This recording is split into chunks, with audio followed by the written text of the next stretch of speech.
Hi friends, मी मयुरी. स्वागत आहे तुमचं पुन्हा एकदा आपल्या नवीन व्हिडिओमध्ये. आणि आज आपण बनवणार आहोत चवळीच्या शेंगांची मस्त मसाल्याची भाजी.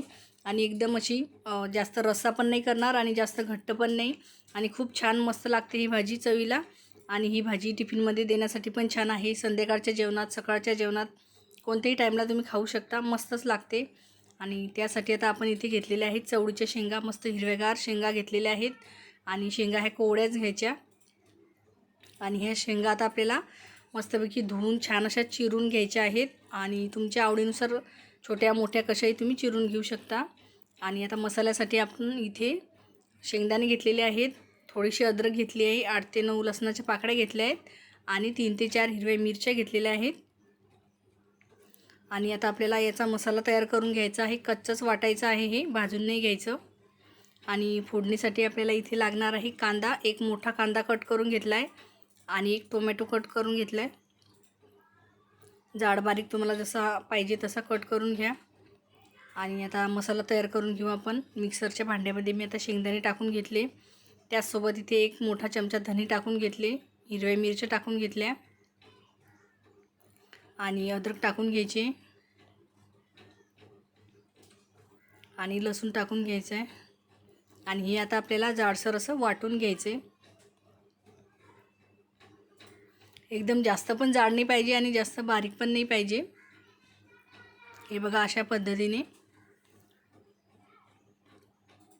आणि इथे तुम्हाला जर धने भाजून घ्यायचे असले तर तुम्ही भाजून पण घेऊ शकता. आणि आता पॅनमध्ये तेल ठेवले गरम करण्यासाठी. तेल गरम झाले आणि आता त्याच्यामध्ये मी जिरं टाकून घेतलं आणि जिरं फुलले. आता आपण याच्यामध्ये कांदा टाकून घेऊ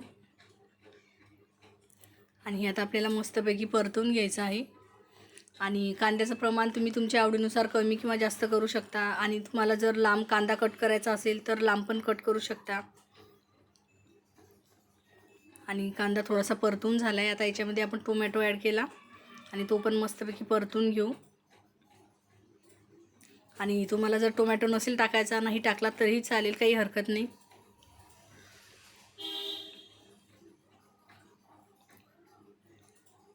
आता आपण हे अर्धा मिनिट मस्तपैकी परतून घेऊ. टोमॅटो छान असे मऊ होईल तोपर्यंत.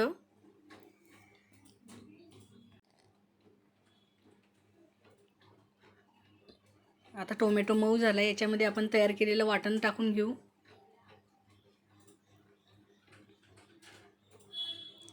आणि वाटण पण आपल्याला मस्तपैकी तेलामध्ये परतून घ्यायचं आहे, कारण पूर्ण मसाला हा आपला कच्चा आहे. त्यामुळे भाजी ही कच्ची लागली नाही पाहिजे. यासाठी मसाला आधी छान असा परतून घ्यायचा, मग भाजीची चव पण छान येते. आणि तुम्हाला जर ही भाजी थोडी रस्स्याची करायची असेल तर मग थोडासा मसाला तुम्ही आणखी वाढवून घेऊ शकता. आणि मी जास्त रस्सा नाही ठेवणार आहे, थोडा मीडियमच ठेवणार आहे, अंगाशी फक्त. आणि आता आपल्याला हे अर्धा एक मिनिट मस्तपैकी परतून घ्यायचं आहे तेल सुटेपर्यंत. आणि मध्ये मध्ये टोमॅटो पण असा स्मॅश करून घ्यायचा. आणि आता मसाला तयार झाला आहे. आपण याच्यामध्ये बाकीचे मसाले टाकून घेऊया. इथे मी घेतले चवीनुसार लाल तिखट, मीठ आणि हळद घेतली थोडीशी, आणि गरम मसाला घेतला आहे. आणि गरम मसाला तुमच्याकडे जो असेल तो तुम्ही घेऊ शकता. असं काही नाही की हाच पाहिजे तोच पाहिजे, कुठलाही चालेल. आणि हे आता परत एकदा मिक्स करायचं आहे.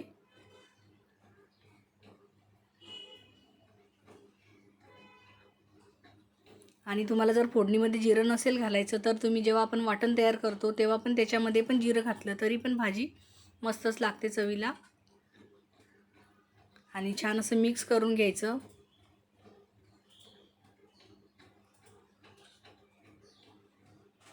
साधारण अर्धा मिनिट तरी मसाले टाकल्यावर हे छानपैकी परतून घ्यायचं.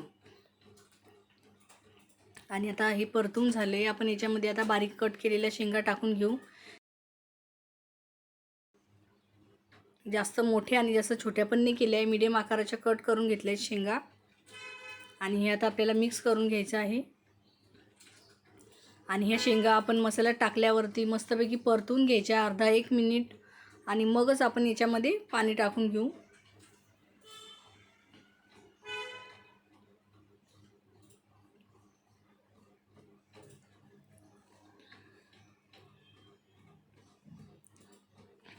आणि आता हे परतून पण झाले आणि मस्तपैकी सेट करून ठेवायचं असं पूर्ण भांड्यामध्ये.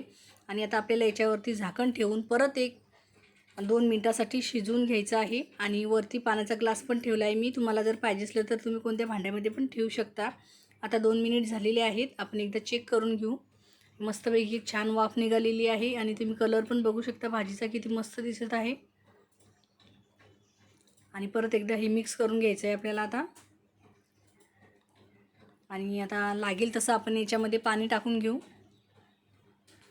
आणि इथे मी अर्धा ग्लास पाण्याचा वापर केलेला आहे, कारण मला जास्त पातळ नाही करायची भाजी, त्यामुळे मी अर्धा ग्लासच यूज करणार आहे. आणि तुम्हाला जर जास्त क्वांटिटीमध्ये बनवायची असेल तर तुम्ही पाण्याचं प्रमाण वाढवू शकता.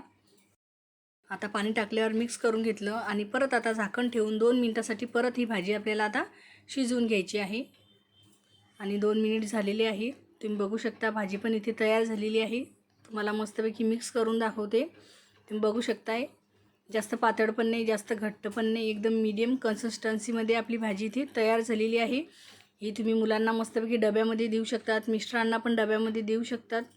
आणि आजची आपली रेसिपी तुम्हाला कशी वाटली कमेंट्स करून नक्की सांगा. चला तर मग भेटूया परत एकदा अशाच एका नवीन व्हिडिओसोबत. तोपर्यंत बाय बाय.